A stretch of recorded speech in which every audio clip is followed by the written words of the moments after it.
Belajar Mandarin bersama Liz. Hai kawan-kawan, nama saya Liz. Belajar Mandarin bersama Liz ialah satu rancangan pembelajaran Mandarin dengan menggunakan cara yang mudah.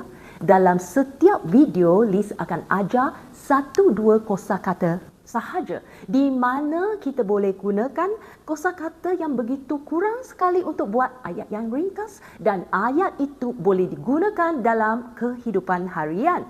Betul ke? Benar ke?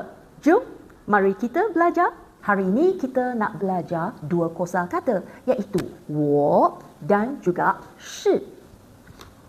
Wo maksudnya saya. Sebutannya begini. Wo.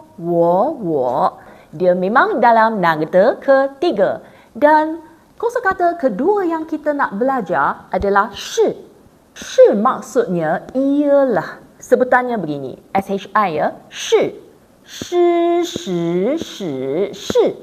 Shi ini memang dalam nadanya keempat.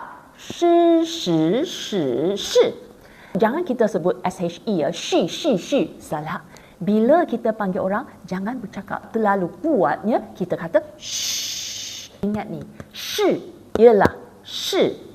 Kalau kita gabungkan 2 kosakata ini, jadi wo shi. Saya ialah.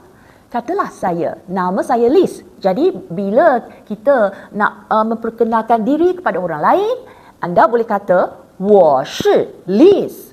Kalau nama saudari Siti, saudari boleh kata wo shi Siti. Kalau nama saudara Saiful, wo shi Saiful. Ayat sangat ringkas kan? Tetapi guna ayat yang ringkas ini, kita boleh memperkenalkan diri kepada orang lain. Wo shi Siti. Saya ialah Siti. Sampai di sinilah video pertama kita. Belajar Mandarin bersama Liz secara ringkas, mudah dan berguna.